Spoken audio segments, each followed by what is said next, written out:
Oh, hello everyone. Assalamualaikum warahmatullahi wabarakatuh. My name is Ida Rahmania. I come from PDB 2023.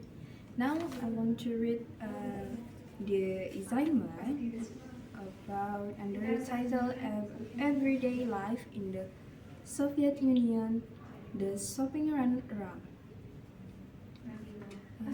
Let's start it. Everyday life in the Soviet Union, the shopping run around. The author, Hedrick Smith, was head of the New York Times office in Moscow from 1971 to 1974. The following passage is adapted from Mr. Smith's book, The Russian Witch, published in the 1976 by Quarangel, the New York Times Book Company.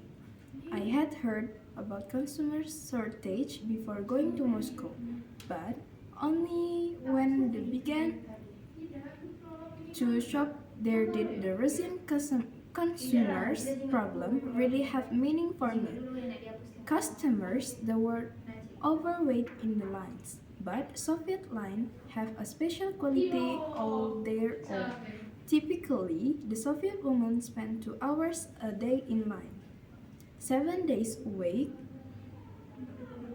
Personally, I have known of people who stood in the line 19 minutes to buy 4 pineapples and 3.5 hours to buy 3 large head of cabbage, only to find cabbage where were gone as they approached the front of the line. Line can run from a few yards to nearly a mile. Some friend of ours watched a line of people in the Moscow singing up to buy rugs. The line lasts 2 days and night and ran for across Old Truck and apartment development. In the speed of all of this, a natural reaction of Russian woman when she sees a line forming is to get in immediately, even before she knows what is the being sold. However, Soviet lines are more fluid than they appear. In the most stores, for example, shoppers must stand in the not 1 but 3 lines for any purse. The first to select a purse and find out its price. The second to pay the cashier. Somewhere else is the store and get receipt. And the third, to go pick up the purse and turn in the receipt. But in the dairy store one morning, I found out the game is both simpler and more complex than that. I went to buy some cheese, butter, and bolognese sauce, which were in the 3 separate departments, each with its own 9 lines. Rather quickly, too, I noticed the experienced shoppers were skipping first stage. They knew what most items cost, so they went directly to the cashier for their receipt. After studying price, I did that too. Then I went to the cheese line, the longest, probably 20 people, to get the worst over with first. I was in the line less than a minute when the woman in front of me asked me to hold her place. She darted off the butter and milk line. The cheese line was moving so slowly that she got her butter and milk returned before had advanced 3 feet. I decided to take the risk too, and I got back with my butter while the cheese line still inching along. Then it suddenly occurred to me that all over the store, people were getting into line, holding place, leaving, returning. Everyone was using the cheese line as home base. That was why it was very moving. It kept expanding in the middle. So I got men behind me to hold my place, and I went off to buy my bologna. Once again, it worked. It took me 20 minutes to buy butter sauce and cheese. But instead of being furious, I felt as I had beaten the system.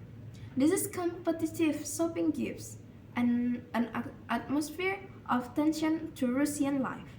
People were in the stores and bump into each other with face set the combative expressions. You have to understood said you have to understand, said I kind, gray-haired person, that for as long as we can remember, shopping has been a struggle. Life is a struggle. There is hardly any effective advertising to help shoppers. Americans complain about the constant commercial United States, but they might reconsider if they were exposed to the consumer blackout in Russia. A typical Soviet might be if you want to live and ripe old age and be beautiful, modest, throughout and truthful, drink tea. Most newspapers publish without ad. The shopper has no handy yellow page or daily newspaper, supermarket or department store aid to help her decide where to shop. Bribery is widespread low. Paid $80 to $20 monthly. Sellers curse take a portion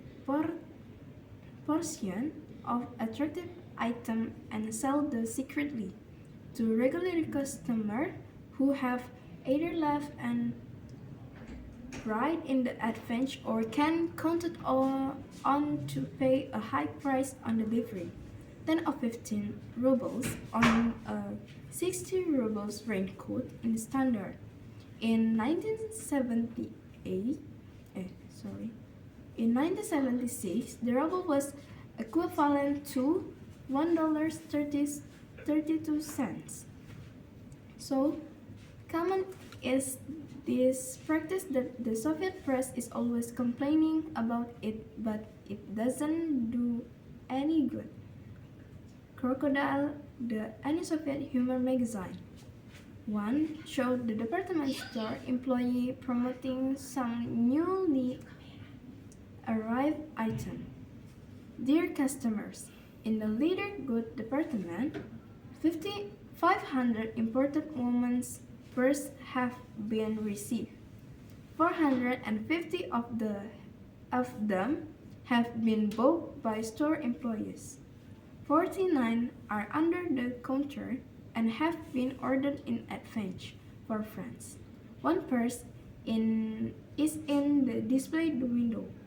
We invite you to visit the leather department to buy the purse. Maybe that's all. Thank you for your attention. Wassalamualaikum warahmatullahi wabarakatuh. See you. Sudah ya?